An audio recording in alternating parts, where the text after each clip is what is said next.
ഈ MA. Baby ഇപ്പോൾ പാർട്ടിയുടെ ജനറൽ സെക്രട്ടറിയായി തിരഞ്ഞെടുക്കപ്പെട്ടിരിക്കുകയാണല്ലോ.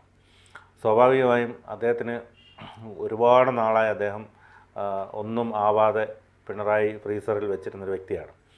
സ്വാഭാവികമായും ഇപ്പം നിവർത്തിയില്ല. കാരണം എം.എ. ബേബി എന്നൊരാളിനെ തിരഞ്ഞെടുക്കപ്പെട്ടില്ലെങ്കിൽ പാർട്ടിക്ക് ജനറൽ സെക്രട്ടറി ഇല്ലാതാവും. അതുകൊണ്ട് പിണറായി ഗതികെട്ട് സമ്മതിച്ചിരിക്കുകയാണ്.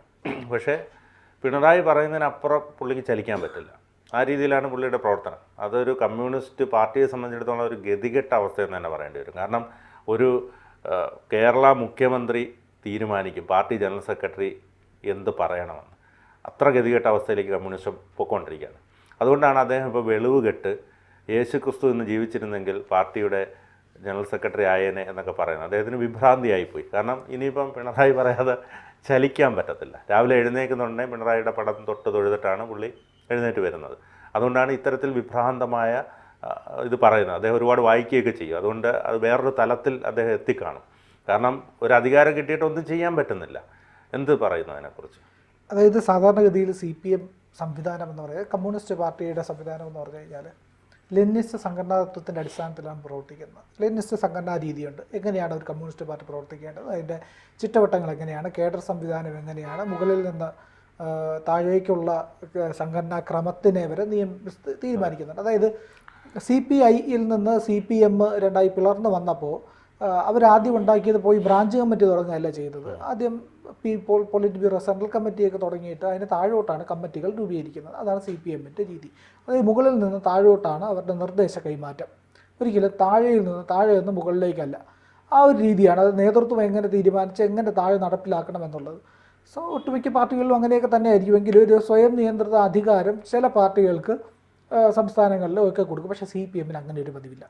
ഇതിൽ നല്ല വ്യത്യസ്തമായിട്ട് മറ്റൊരു കാര്യമുള്ളതെന്ന് പറഞ്ഞു കഴിഞ്ഞാൽ ഈ കഴിഞ്ഞ കാലഘട്ടത്തിൽ CPMൻ്റെ ഒരു ദേശീയ സ്വഭാവത്തിൽ വലിയ മാറ്റം വന്നിട്ടുണ്ട്.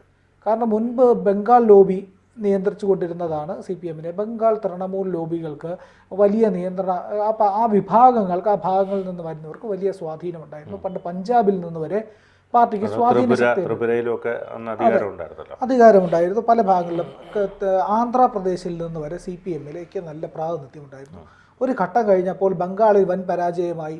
വർഷങ്ങളോളം ഭരിച്ച് മുടിച്ച് നശിപ്പിച്ചതോടുകൂടി തന്നെ അവരുടെ രീതികളെല്ലാം മതിയായി മനസ്സിലാക്കിയ ജനങ്ങൾ അതിൽ നിന്ന് രക്ഷ തേടി എരുതിയിൽ നിന്ന് വറചട്ടിയിലേക്ക് നിർത്തിളക്കി മമതയുടെ കയ്യിലേക്ക് അധികാരം കൊണ്ട് കൊടുത്തു. വേറെ നിവൃത്തിയില്ല.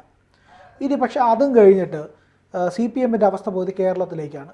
കേരളത്തിൽ മാത്രമാണ് അധികാരത്തിലുള്ളത്. ബാക്കി ഒരു സ്ഥലത്തും അധികാരമില്ല. പ്രാതിനിധ്യം പോലും പറയാൻ ചുരുക്കം. അങ്ങനെ വന്നപ്പോൾ CPMന് വേറെ ഗതിയില്ല.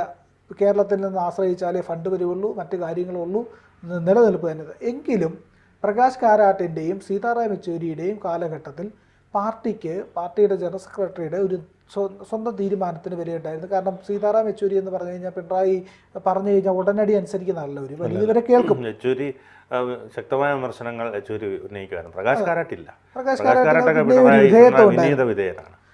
എങ്കിലും പക്ഷേ ഈ പറയുന്ന യെച്ചൂരി സ്വന്തം നിലപാടെടുക്കുക. കാരണം വി എസ് പിണറായി പോരി കേരളത്തിൽ നിലനിന്നിരുന്ന കാലത്ത് VSനൊപ്പം നിന്ന ആളാണ് യെച്ചൂരി. കാരണം VSനെ കേൾക്കാൻ തയ്യാറാവുകയും VSനൊപ്പം നിൽക്കുകയും പിണറായിയോട് അത്ര മമത്വം പുലർത്താതിരുന്നേ ചെയ്തിരുന്ന ആളാണ്. പിന്നീട് അവർ ഈ പറയുന്ന ജനറൽ സെക്രട്ടറി ആവുന്നു. സ്വാഭാവികമായിട്ട് വേറൊരു ഓപ്ഷൻ ഇല്ലാത്തത് കൊണ്ടാണ് സീതാറാം യെച്ചൂരി എന്ന് ജനറൽ സെക്രട്ടറി ആവുന്നു. പിന്നീട് അദ്ദേഹത്തിന് ആരോഗ്യ പ്രശ്നങ്ങളുണ്ടായി, അദ്ദേഹം മരിച്ചുപോയി. പിന്നീട് എന്ത് ചെയ്യാൻ, മറ്റൊരു സെക്രട്ടറി വന്നില്ല. അതിന് പാർട്ടി കോൺഗ്രസ് വരെ അവർ കാത്തിരുന്നു. കാരണം അപ്പോഴും വലിയ വാക്കുമുണ്ട്. CPM ചെയ്ത ഒരു കാര്യം എന്ന് പറഞ്ഞാൽ അവരൊരു ഏജിൻ്റെ ഒരു നിയന്ത്രണം. അതായത് നമുക്ക് അതിൽ നിന്ന് തന്നെ CPMൽ ഇപ്പോൾ ആരാ CPMനെ റൂൾ ചെയ്യുന്നതെന്ന് മനസ്സിലാക്കാൻ പറ്റും. ഒരു പ്രായപരിധി കൊണ്ടുവന്നു, 75 വയസ്സ് എന്നുള്ളത്. നമുക്കറിയാം. ഇപ്പോൾ ഒരു ജനറൽ സെക്രട്ടറിക്ക് ഏജിൻ്റെ പ്രായ നിയന്ത്രണത്തിന് അപ്പുറത്തേക്ക് ചുമതല നീട്ടി നൽകുന്നു എന്ന് പറയുകയാണെങ്കിൽ നമുക്ക് ലോജിക്ക് മനസ്സിലാക്കാൻ പറ്റും. ഓക്കെ, ശരിയാണ്, ജനറൽ സെക്രട്ടറിയാണ്. ഇത് ജനറൽ സെക്രട്ടറി അല്ല, ഒരു PB അംഗമായിട്ടുള്ള ഒരു സംസ്ഥാനത്തിൻ്റെ മുഖ്യമന്ത്രി മാത്രമായിട്ടുള്ള ഒരാൾക്ക് CPM ഇളവ് നൽകുകയാണ്. പിണറായി വിജയൻ ജനറൽ സെക്രട്ടറി ആണെങ്കിൽ ശരി, ഇളവ് നൽകുക. എന്തിനാണ് പിണറായി വിജയന് ഇളവ് നൽകുന്നത്? പിണറായി വിജയൻ ഒരു സൂപ്പർ ജനറൽ സെക്രട്ടറി ആണെന്നും അല്ലെങ്കിൽ ഒരു സൂപ്പർ PB ആണെന്നും CPMൻ്റെ ഒരു സൂപ്പർ ലീഡർ ആണെന്നും ഉള്ള ഒരു നിലയിലേക്ക് പോയി. സൂപ്പർ പിണറായി എന്ന് പറയുന്ന ഘട്ടത്തിലേക്ക് എത്തിയതോടുകൂടി തന്നെ അതെ ക്യാപ്റ്റനായി ഇവരുടെ ലീഡർ, അതിനപ്പുറത്തേക്ക് ഒരാളില്ല. അതെ, എല്ലാം കൊണ്ടും തികഞ്ഞ ഒരു ലീഡറായിട്ട് പിണറായി വിജയൻ അങ്ങ് മാറുകയും ബാക്കിയുള്ള എല്ലാവരും അതിന് താഴേക്ക് എന്നുള്ള ബംഗാൾ ഘടകത്തിനൊന്നും ഒരു അഭിപ്രായ സ്വാതന്ത്ര്യം പോലും ഇല്ല. അവർക്ക് ഒരു സംവിധാനത്തിലുമില്ല. CPM-ന്റെ പിണറായിയുടെ കുടുംബവും തീരുമാനിക്കുന്ന രീതിയിലേക്ക് CPM-ന്റെ ഇവിടുത്തെ പൈസ ഉണ്ടാകുന്നത്. അതായത് ഇപ്പോൾ പിണറായി പറയുകയാണ് നാളെ തൊട്ട് BBAK സെൻട്രൽ മതി, തിരുവനന്തപുരത്ത് മതി എന്ന് പറഞ്ഞു കഴിഞ്ഞാൽ അവരെല്ലാം ഇനി വന്നേ പറ്റുള്ളൂ, കാരണം വേറെ നിലയില്ല. പക്ഷേ ഇത് അധിക കാലം ഉണ്ടാകില്ല. കാരണം ഈ CPM-ന് കേരളത്തിൽ എത്രമാത്രം ഇനി തുടരാൻ കഴിയുമെന്നുള്ള കാര്യം കഷ്ടമാണ്. കാരണം ഒരു പ്രതിപക്ഷത്തേക്ക് ഒരു പാർട്ടിക്ക് ഒരു കൃത്യമായ നേതൃത്വമോ അതിനെ നയിക്കാൻ ആരെങ്കിലുമോ ഇല്ലാത്തതിൻ്റെ ഒരു അഭാവത്തിൽ മാത്രമാണ് CPM-ന്റെ അധികാരത്തിൽ തുടരുന്നത്. അങ്ങനെ ഒരു നേതൃത്വം ഉരുവപ്പെടുകയോ ഇല്ലെങ്കിൽ മറ്റേതെങ്കിലും ഒരു ബദൽ BJP എങ്ങാനും ആ ഒരു ബദലിലേക്ക് പ്രാപിച്ചെത്തുകയാണെങ്കിൽ ഈ പറയുന്ന CPM കേരളത്തിലും ഇല്ലാതാകും. എന്നാലും കേരളത്തിൽ നിലനിൽക്കുമെന്ന് പറയാനായിട്ട് ചെറിയ ചില ഘടകങ്ങൾ CPM-നുണ്ടായിരുന്നു. അതായത് ഈ പറയുന്ന ഊരാളുകൾ പോലുള്ള ലേബർ കോൺട്രാക്ട് സൊസൈറ്റികളോ ഇല്ലെങ്കിൽ ഈ പറയുന്ന കോപ്പറേറ്റീവ് ബാങ്കുകളോ ഇല്ലെങ്കിൽ ചില സഹകരണ സ്ഥാപനങ്ങളോ ഒക്കെ CPM അതിൽ വിത്തെടുത്തുണ്ടെന്ന നിലയിലേക്ക് മാറി സ്വന്തം സഹകരണ ബാങ്കുകൾ പോലും കൊള്ളരുത്, സ്വന്തം വീട്ടിൽ നിന്ന് കക്കുന്ന നിലയിലേക്ക് എത്തി അതിൻ്റെ അസ്ഥിവാരം തോണ്ടി വെച്ചിരിക്കുകയാണ്. അതുകൊണ്ട് തന്നെ കേരളത്തിലെ CPM അധികാരത്തിൽ നിന്ന് പുറത്തു പോയാൽ ദേശീയ തലത്തിൽ തന്നെ CPM തകരും. ഈ പറയുന്ന സ്ഥലജല വിഭ്രാന്തിയിലാണ് CPM-ന്റെ നേതൃത്വമുള്ളത്. അതിൽ നിന്ന് രക്ഷ പ്രാപിച്ച് നിൽക്കുന്ന പിണറായിയുടെ മകളും മരുമകനും ഭാര്യയും കുടുംബവും മാത്രമാണ്, ബാക്കിയല്ല. അപ്പോൾ ഈ വിഭ്രാന്തി വളരെയും ബാധിച്ചിട്ടുണ്ട് എന്നുള്ളത് സ്വാഭാവികം. അതിൽ ഒന്ന് MA ബേബിയും ഒന്ന് MV ഗോവിന്ദനുമാണെന്ന് നിസ്സംശയം പറയാം. അതിൽ പ്രധാനപ്പെട്ട കാര്യം MV ഗോവിന്ദൻ AEയെ പറ്റി നടത്തിയ ഒരു തമാശയല്ല, വളരെ ഗൗരവത്തിൽ അദ്ദേഹം പറഞ്ഞതും എന്നാൽ കേരളവും ലോകവും അതിനെ തമാശയോടുകൂടി കണ്ടതുമാണ്. അതായത് പറഞ്ഞത് ഇപ്രകാരമാണ്: അത് AI സോഷ്യലിസത്തിലേക്കും കമ്മ്യൂണിസത്തിലേക്കും നയിക്കുമെന്നാണ് അദ്ദേഹം പറഞ്ഞത്. ആദ്യത്തെ ഇതിനകത്ത് കേരളയിൽ വന്നു കഴിഞ്ഞാൽ അതിനകത്ത് അപ്പം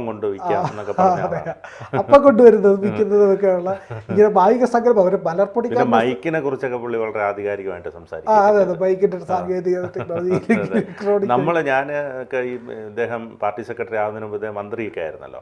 മന്ത്രി ആയിരുന്ന സമയത്ത് ഗോവിന്ദൻ മാഷ് എന്നൊക്കെ പറയുമ്പോൾ നമ്മൾ മനസ്സിൽ കരുതുന്നത് ഒരു വലിയ ബൗദ്ധികമായ നിലയിൽ അത്തരത്തിലുള്ള ഇപ്പോൾ SRPയെ പോലെയും P. ഗോവിന്ദപിള്ളയെ പോലെയൊക്കെ അങ്ങനെയാണെന്നാണ് വിചാരിച്ചത്. പക്ഷേ പിന്നീട് അദ്ദേഹം പാർട്ടി സെക്രട്ടറി ആയതിനു ശേഷമാണ് ഇത്രയും വലിയ മണ്ടത്തരങ്ങൾ പറയുന്ന ഒരാളാണെന്നും ഒക്കെ നമുക്ക് മനസ്സിലാക്കാൻ കഴിഞ്ഞത്. അപ്പോൾ അതിനകത്ത് പ്രധാനപ്പെട്ട കാര്യം എന്ന് പറഞ്ഞാൽ ആദ്യം ഈ AEയെ പറ്റിയിട്ട് ഇങ്ങനെ പറഞ്ഞു, AEയിലൂടെ കമ്മ്യൂണിസം വരും, സത്യസന്ധമായിട്ട് ഇങ്ങനെ നിലനിൽക്കും, അത് എല്ലാ കാര്യങ്ങളും നിയന്ത്രിക്കാൻ തുടങ്ങും എന്നൊക്കെ പറഞ്ഞു. പിന്നെ രണ്ടാമത് അദ്ദേഹം പറഞ്ഞ കാര്യം എന്ന് പറഞ്ഞാൽ AI വരുന്നതോടുകൂടി തൊഴിൽ നഷ്ടം ഉണ്ടാകും, ചൂഷണം ഉണ്ടാകും, മുതലാളിത്തം അതിൻ്റെ ഏറ്റവും ഇതിലേക്ക് പോകുന്നു. അത് കഴിഞ്ഞിട്ട് MA ബേബി പറഞ്ഞു തുടങ്ങിയത് എവിടെയും ശ്രദ്ധിക്കണം. അതായത് MA ബേബി പറഞ്ഞത് കോവിഡ് തുടങ്ങിയ സമയത്ത് ഫേസ്ബുക്കിൽ ഒരു ലൈവ് വന്നു. എന്താ പറഞ്ഞത്, അതിസമ്പന്ന മുതലാളിത്തമാണെന്നാണ്.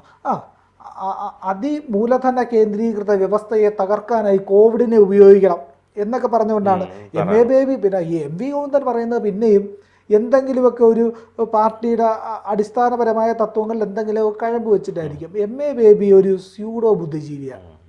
എനിക്ക് അങ്ങനെയാണ് തോന്നിയിട്ടില്ല. MA ബേബി സ്യൂഡോ ബുദ്ധിജീവി. അതുകൊണ്ട് തന്നെ ആയിരിക്കും പിണറായി വിജയനെ എടുത്തിരുത്തിയത്. പിണറായിത്തെ കേട്ടോളുമല്ലോ.